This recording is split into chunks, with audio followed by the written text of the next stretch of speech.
Hi, so I'm Chris Stening, a senior advisor with 8 Advisory and the co-author of the Full Fibre report that we've recently published. Very pleased to be here today with Dana Tobak. Dana is the Chief Executive Officer of Hyperoptic. Hi, Dana. Really nice to Hi, Chris. Hi. So you've been through the report.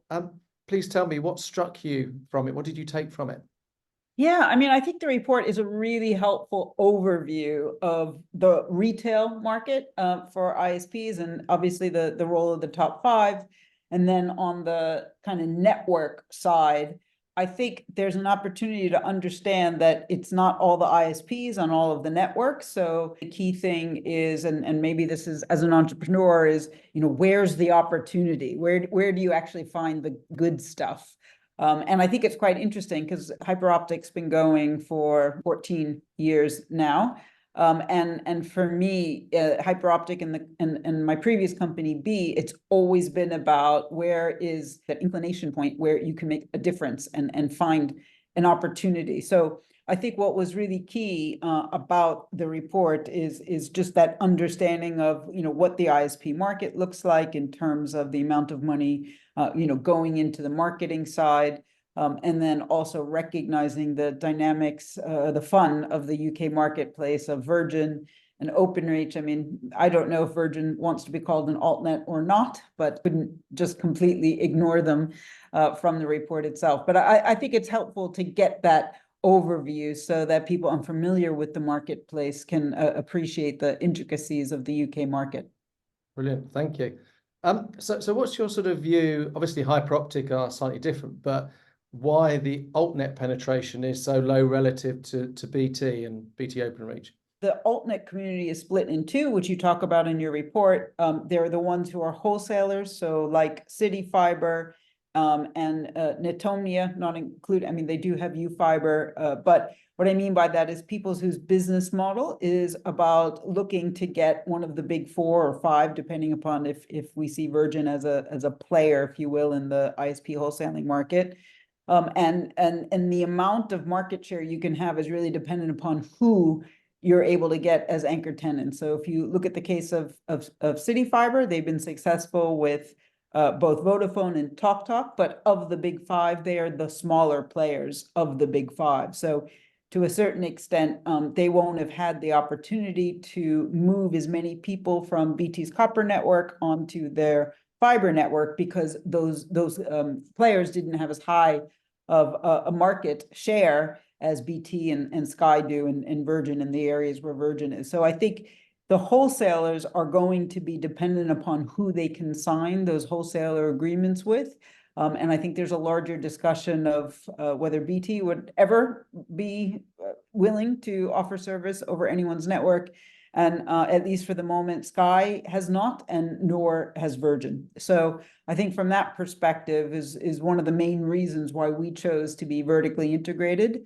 And actually, we integrated those processes quite closely. So I think what Hyperoptic is known for, it's financial discipline. So for us, the main KPI was not about homes passed. Our main KPI was actually penetration. And in fact, I can show you our original business plans, and it was all about penetration and recognizing that we would pick the places to go where we could see the demand. So we both worked at demand generation, we would leverage champions in the communities, and we would make sure that every time you made an infrastructure investment, we would have people lined up to be customers. So we were able to drive simultaneously or slightly, one after the other, the ability to get the network live and then get customers onto the network. So what we see across our network, for example, in places where we've been live over a year is on par, if not more, than where BT is. And that may be true from other altnets that have specific business models. But I think the ones that have grown very quickly, where they have really focused on homes passed service, means that you probably didn't have the type of integration between their business units that would have enabled them to move at the right pace to match the take-up rate with the network build. The key answer is, Openreach has the benefit of over 200 ISPs who offer service on that network, and they were able to offer very good commercial reasons for people to move for the fiber network versus not. Openreach actually didn't do the marketing, if you will, and the work to move people from a copper to a fiber product. And for them, they made that network available. And of course, with BT would move as many people as they could. So you have a very different setup. For us, all of our customer growth was organic, because we weren't moving people from one network to another. And if you look at it, CityFibre and Vodafone and TalkTalk on the CityFibre network, at least according to their public reports, have seen some successes at getting new people onto those networks and seeing good growth. I think when you look at some of the other altnets, they're basically starting at zero. And, so we're very proud of our penetration. And at least in our comparisons with Openreach, we are usually above. But what you'll find is the different philosophies of those altnets would lead to different outcomes. Okay, thank you. So is there anything that you think that the other operators or yourself or industry could sort of do to try and rebalance that a little bit, or is it something down to individual operators?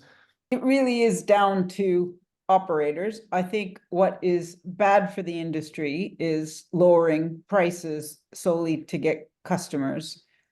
Because I think it means that customers devalue the broadband that they're buying, and I think that's bad for industry overall. We've all put a lot of money into the ground. I think we need to be competing on service. We need to be competing on good products, good prices. We have an opportunity with, given where the market leaders are pricing their products at. But I think if we're only acquiring customers with price, we're just as easily going to lose those customers for price. There won't be any customer loyalty. So I guess for me, it's about the focus on the brand, the focus on that customer experience, and making sure that customers aren't treated like a number and they're actually treated like people. And that's how we think here at Hyperoptic. So I don't think there's any one answer, and I think that's the beauty of the marketplace. We have to find who our target audiences are. We have to integrate with our communities, and I think many of these suggestions are actually in the paper, of really finding a way to get both awareness and interest in buying from people differently than the way the big players do. And I think that's been part of the way that we think about the market.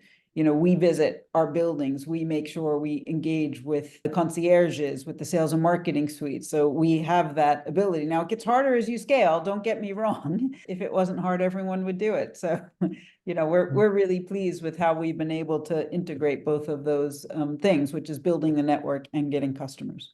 What do you think is the real secret in your success for driving penetration? It's about it being a goal from day one. Yeah.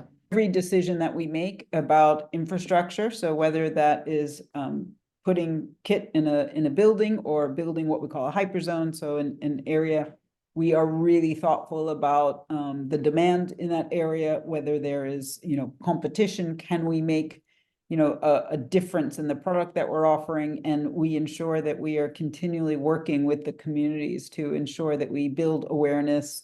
And we also are able to do demand generation as part of the build program. For me, it's the mindset. It's about the customer. It's not about the network. Yeah, it takes time, and we're building a network for our children and our grandchildren. I think that's something we can all be very proud of. So it's a brilliant industry to work in, I think. So Dana, thank you very much for your time. Really appreciate it, and look forward to seeing continued success in the future of Hyperoptic. Thank you. Great. Thank you, Chris. Loved it. Love the report, and all the best of luck. Thank you.